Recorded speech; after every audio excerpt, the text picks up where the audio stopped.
You've heard the myths, now it's time to separate fact from fiction and change everything you thought you knew about reptiles.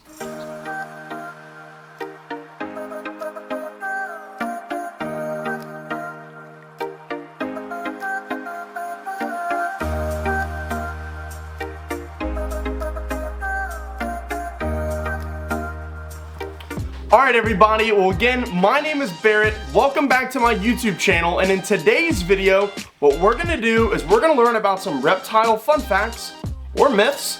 You're going to decide for yourself at the very end, but most of these are going to be myths that you may know or may not know about reptiles. So make sure you stay tuned until the end. Again, if you're new, I appreciate you tuning into this one. Again, make sure you drop a like down below, consider subscribing, it definitely helps out the channel. I appreciate you clicking on this one today, but let's go ahead and get into number one.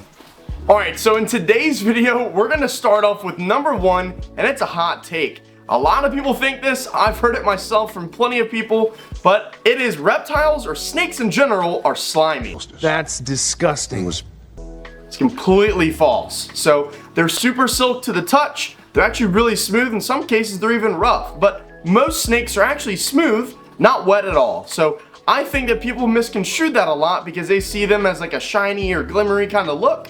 Whereas yes, they have that shiny and glimmery look to them, but they're not actually wet. So that is actually a myth. Let's get on to number two. Alright, so the next one up has to do with my buddy Crush here. He is a cooter. What did you just say? But the next one is a really controversial one, is that turtles can grow out of their shells. Completely false. So this is about an 8-month-old turtle. He's an aquatic turtle. He is a cooter. That's the type of turtle that he is. But he's about 8 months old, and he has been constantly growing. So we got him when he was like that small. I mean, maybe a quarter, and he is about the size of my palm now. So he's gotten really big really quick, but their shell is like a backbone. So the turtle is actually, or tortoise, same thing, they're all connected. This is basically their skeleton. So this is like their spine. So they can actually feel everything when you pet them on the back or you pet their shell. They feel all of that. So it's just like your nails too. You can feel that. It's a part of you. Same thing with the tortoise or turtle's shell. I can't talk today. But they do not grow out of their shell. It grows with them. So that is a myth. Let's get on to the next. Alright, so the next one up is kind of true and false. Not entirely true though. It's that lizards can regrow any part of their body. It is completely false. And most of the time, it's actually not true at all. But in some situations, like anoles and other kinds of lizards, they can regrow their tail, and they'll actually drop it for self-defense purposes and stuff like that. So they'll actually wiggle it, it will have a membrane that kind of wiggles around. Sometimes it has some like weird pokey little flanges, and it just looks weird. It's to distract predators. So instead of eating them, they eat the tail and they can regrow it. But that doesn't always happen in all case scenarios. So most lizards don't actually drop and or regrow their tail. But like our friends here, our Flame, Cinder, and Blaze, they are a leopard gecko. I was trying to think of the word. A leopard gecko, and they can regrow their tail. But most of the time when they regrow their tail, it's not going to come back to be what it was before. Sometimes it can, sometimes it can't. But that is a myth. They cannot regrow any body part. If at all, it is just a tail, and that doesn't even apply to all lizards, it's just some. So let's get on to the next. Alright, so next up is that reptiles don't know who their owners are, or they can't recognize the difference between different people. Completely false. So our Tegu is a great example of this. He knows exactly who we are when we come up to his enclosure. If it's my girlfriend Kylie or if it's me, he reacts differently. So he knows that I feed him most of the time. She doesn't always feed him. Majority of the time I'm the one doing it, and I'm the one actually getting him out and handling him a lot. So he acts different with me than he does with her. But again, that doesn't apply to all animals. So this is true and not true. So I would say our snakes and stuff like that kind of react the same to everybody. Again, they can build a personality or a bond with a certain person, but in most times, in most situations, they do understand the difference between certain people, and it's really just how you handle that animal. That's what they're going to recognize the most. How you handle it, when you feed it, things like that.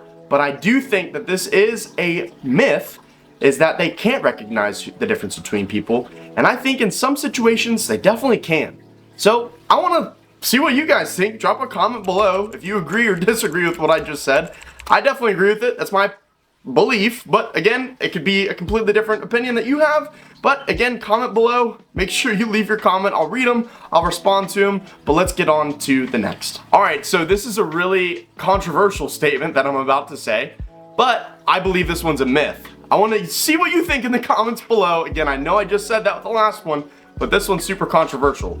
So, all reptiles are dangerous or scary, sometimes even referred to as devils. It's the devil inside them I don't trust. Could be true, could not be true. My opinion, and I'll kind of go to war on this one, is that snakes are not bad animals. So a lot of people get scared, they call them the devil, they call them whatever else it may be. Snakes definitely have a personality, and again, it depends on the kind of snake that you have, but all snakes are not dangerous. In most situations, they're not at all. They're completely harmless to you, to me, to anybody else. Again, I'm not talking about venomous or anything else, I'm just talking about normal, everyday snakes that you would have and be able to get permitted without going through that whole process of getting a permit. I'm talking corn snakes, hog noses, ball pythons, snakes like that, different boas.